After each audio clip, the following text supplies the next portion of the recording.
Magandang araw sa inyong lahat mga Lodi. Kaninang-kanina nga ay nasaksihan natin ang laban ng Emmanuel Navarrete versus Robson Conceição sa WBO Super Featherweight Championship nila na kung saan napaka-exciting ang kaganapan sa naturang match-up.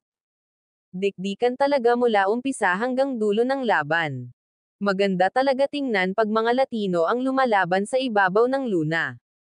Hindi takot masaktan, ginaganahan pag matamaan, bogbogan talaga mula round 1 hanggang round 12.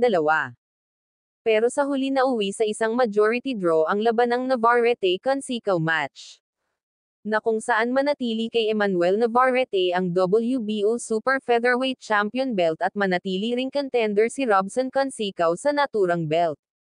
Dumako naman tayo sa isa pang main event, sa laban ng Shakur Stevenson versus Edwin de los Santos na kung saan marami ang nadismaya sa laban nila. Nawawala daw umano ang essence ng boxing, maraming mga boxing fans ang dismayado sa laban ng Stevenson de los Santos at marami ang nagbigay ng negative comments sa live telecast sa laban ng dalawa dahil sa konti lang daw umanong suntok na nabibitawan per round panay daw kasi takbo ni Shakur Stevenson.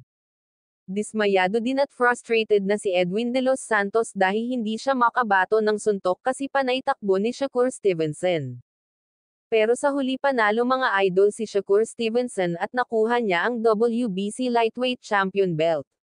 Si Shakur Stevenson ngayon ay 3 Division World Champion na at may kartadang 21 wins and 10 wins by way of knockouts. Present naman si Terence "The Bud" Crawford sa locker room ni Shakur Stevenson bago pa man nag-umpisa ang laban para suportahan ang kanyang matalik na kaibigan. Marami kasi ang nagsasabi na matalik na magkaibigan itong si Shakur Stevenson at Terence Crawford kaya hindi na tayo magtataka. Dadako naman tayo sa ibang istorya mga Lodi na kung saan official nang nagharap si undefeated heavyweight champion Tyson Fury at undefeated heavyweight champion Alexander Usyk sa kanilang press conference para sa undisputed unification heavyweight fight ngayong February 17. 2024 na gaganapin sa Riyadh, Kingdom of Saudi Arabia. Mas matangkad si Tyson Fury ng 6 inches kumpara kay Alexander Usyk. Si Tyson Fury ay may taas na 6 feet 9 inches tall at may professional record na 34 wins and 24 wins by way of knockouts without defeat at si Alexander Usyk ay may taas na 6 feet 3 inches tall at may kartadang 21 wins with 14 knockouts without defeat. Dadako naman tayo sa pahayag ni Julio Cesar Chavez Sr. patungkol umano kay Manny Pacquiao. Ayon pa sa pahayag ni Chavez Sr. nang tinanong siya kung nagpang-abot daw silang dalawa ni Pacquiao during his prime ay sino ang mananalo.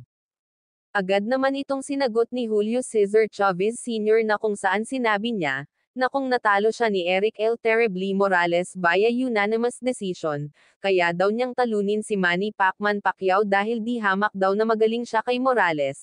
Dagdag pa niya ay kaya din daw niyang talunin si Floyd Money Mayweather Jr. sapagkat may fighting style daw siya na magpapahirap kay Pacquiao at Mayweather. May point naman talaga yan si Julio Cesar Chavez Sr. Dahil napakatindi ng records niya sa boxing biruin mo, umabot pa siya ng 89 na undefeated wins bago pa siya tinalo.